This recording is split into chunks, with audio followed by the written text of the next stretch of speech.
Je vous en parlais en début de journal. Les rencontres du film d'art de Saint-Gaudens vous proposent des portraits d'artistes, un genre marginal au cinéma, mais qui permet de découvrir les coulisses de la création. Emmanuel Watt, Christian Bestard. De la peinture à la salle obscure, il n'y a qu'un pas. Franchi par les rencontres du film d'art de Saint-Gaudens, le cinéma Le Régent propose durant 4 jours une trentaine de projections, un genre très particulier dans le monde du 7e art.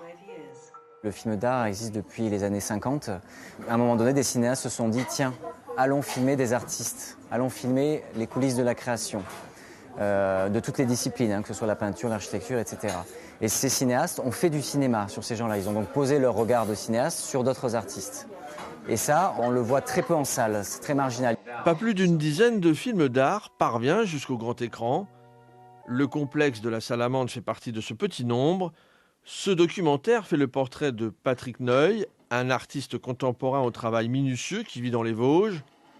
Le film d'art pose très souvent son regard sur le processus de la création. L'envers du tableau attire les cinéphiles.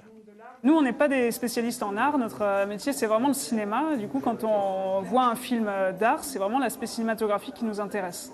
Donc on a découvert plein d'artistes en fait grâce au film et du coup l'objectif du festival c'est aussi de faire partager nos découvertes sur des artistes. Alors le public qui fréquente le festival, il y en a qui sont spécialistes, qui s'y connaissent bien mieux que nous. Mais il y a aussi des gens qui viennent pour découvrir justement des artistes. Marie Sens et Thomas Miquel visionnent une centaine de films par an pour faire leur programmation parmi des œuvres de différentes époques. Pas de thème mais un éclectisme garanti à chaque séance pour les spectateurs. C'est l'occasion aussi de voir un style de cinéma inconnu. Voilà. Et comment ça peu connu, oui, c'est vrai. Pour moi, c'était inconnu. Et puis, on a été aussi très intéressés par le choix. Rare au cinéma, le film d'art a finalement trouvé sa place modeste à la télévision.